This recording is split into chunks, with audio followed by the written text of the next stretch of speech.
Hello all, so welcome to a day before my చిట్టి తల్లిస్ birthday అండి. ఇక్కడ నేను మా అమ్మ స్టార్ట్ అయిపోయాము నా చిట్టి తల్లికి బర్త్డే ప్రజెంటేషన్ కొనడానికి. చాలా రోజులుగా నాకు సైకిల్ కావాలి అని అడుగుతోంది. So I thought like I will present it on her birthday.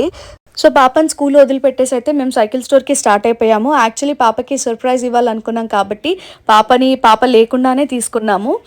లేకపోతే ఎక్కడికి వెళ్ళినా కూడా మేము ముగ్గురమే వెళ్తూ ఉంటాము, నేను అమ్మ పాప. సో ఫైనల్గా అయితే హీరో సైకిల్ అయితే తీసుకున్నాను నేను. సో ఇప్పుడు చూసిన అన్ని మోడల్స్లో కల్లా కూడా దిస్ ఇస్ బెటర్ అనిపించింది, అందుకని ఇది తీసుకోవడం జరిగింది. అండ్ మళ్ళీ మేము బ్యాక్ ఇంటికి స్టార్ట్ అయిపోయాము, పాప స్కూల్ టైం అవుతుంది కాబట్టి. సో ఇక్కడ వాళ్ళ తాతయ్య సైకిల్ని తీసుకొని వెళ్తున్నారు. సో ఫైనల్లీ నా చిట్టి తల్లికి అయితే తను అనుకున్న సైకిల్ అయితే వచ్చేసింది బర్త్డే వరకు. సో తనకి తెలియకుండా సర్ప్రైజ్ ఇవ్వాలనుకున్నాను కాబట్టి నేను ఇక్కడ వాష్ ఏరియా దగ్గర సైకిల్ని దాచిపెట్టాను అండ్ దాన్ని ఒక చీరతో కవర్ చేసేసాను అనమాట. మీన్ వైల్ పాప స్కూల్ టైం కూడా అయినుండే, సో పాపను పిక్ చేసుకోవడానికి స్కూల్కి వెళ్ళాను. అండ్ మై చిట్టి రాక్షసి is back to home and అల్లరి స్టార్ట్ అయిపోతుంది.